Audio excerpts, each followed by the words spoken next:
The lord. దేవాతి దేవునికి వందనాలు. ప్రభు నామమున మీ అందరికీ నా ప్రత్యేకమైన వందనాలు, శుభాలు తెలియచేస్తున్నాను.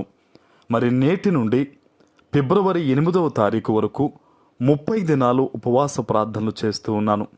మీరు ప్రార్థించిన తర్వాత మీ ప్రార్థన అవసరం నాకు తెలియచేయండి. మీ పక్షాన నేను కూడా ప్రార్థిస్తాను. ఈ దినము కొరకు ఏర్పాటు చేయబడిన దేవుని వాగ్దానము కీర్తనలు 10వ కీర్తన 18వ వచనము. తండ్రి లేని వారికిని నలిగిన వారికిని న్యాయము తీర్చుటకై నీవు వారి హృదయమును స్థిరపరిచితివి, చెవియొగ్గి ఆలకించితివి. దేవుని నామానికి మహిమ కలుగునుగాక. ఈ ఉదయకాల సమయంలో దేవాతి దేవుడు గొప్ప వాగ్దానాన్ని నీకు అందిస్తూ ఉన్నారు. బహుశా చాలామంది అనుకుంటారు, నాకు తండ్రి ఉంటే నేను కూడా ఇలా గొప్పగా ఉందును కదా, నా తల్లుంటే నాకు అన్ని మంచి చెడ్లు చూద్దును కదా, నా బాధ అర్థం చేసుకుందును కదా, నేను నలిగిపోయి ఉన్నాను, నాకెవరు సహాయం చేస్తారు, నేను బాధింపబడుతూ ఉన్నాను, వెక్కిరింపబడుతూ ఉన్నాను, ఎవరు నన్ను ఆదరిస్తారు అని చాలామంది బిడ్డలు నలిగిపోతూ ఉన్నారు. ఈరోజు వారందరితో కూడా దేవుడు చెప్తూ ఉన్నారు, తండ్రి లేని వారికి, తల్లి లేని వారికి, నలిగిన పరిస్థితుల్లో ఉన్నవారికి ఈరోజు దేవుడు ఆశ్రయముగా ఉన్నారు.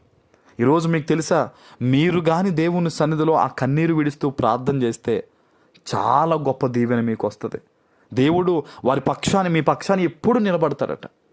భర్త లేని విధవరాలికైనను, తల్లిదండ్రులు లేని వారికైనను, నలగొట్టబడుతున్న వారికైనను దేవుడే తోడుగా ఉంటాడు, దేవుడే రక్షణగా ఉంటాడు. వారి మొర తొందరగా దేవుడు ఆలకిస్తారు.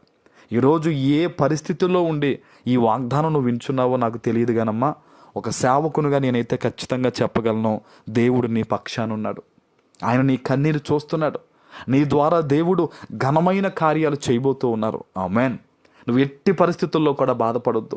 అయ్యో నా వ్యాపారం ఇలా అయిపోతుంది, నా ఉద్యోగం ఇలా అయిపోతుంది, నా బిడ్డలకి ఇంకా నేను పెళ్ళిళ్ళు చేయలేకపోతున్నానే, మనశ్శాంతి లేకుండా అయిపోతున్నానే అని నువ్వెంత మాత్రం భయపడొద్దు. నీ బాధ, నీ కన్నీరు, నీ శ్రమల్లో నువ్వు తప్పుడు మార్గాలు ఎంచుకోకుండా, అపవాది చెప్తాడు ఇంక నీకు ఏమీ అవ్వదు, నీకే సహాయం దొరకదు కనుక ఇదిగో ఈ అబద్ధం ఆడు, ఇదిగో ఇలాగ డబ్బులు సంపాదించు, ఇలా పాపం చెయ్యి, ఇలా చెయ్యని నీ కష్టకాలములో దేవుడు నిన్ను పరీక్షిస్తూ ఉన్నప్పుడు పక్కద్రోవ పట్టే విధంగా వాడు మళ్ళిస్తాడు. జాగ్రత్త. ఎట్టి పరిస్థితుల్లో ఎటువంటి ప్రమాదం వచ్చినా, ఎటువంటి కష్టం వచ్చినా, ఎటువంటి శ్రమ వచ్చినా ధైర్యంగా దేవుని దగ్గర నిలబడంతే.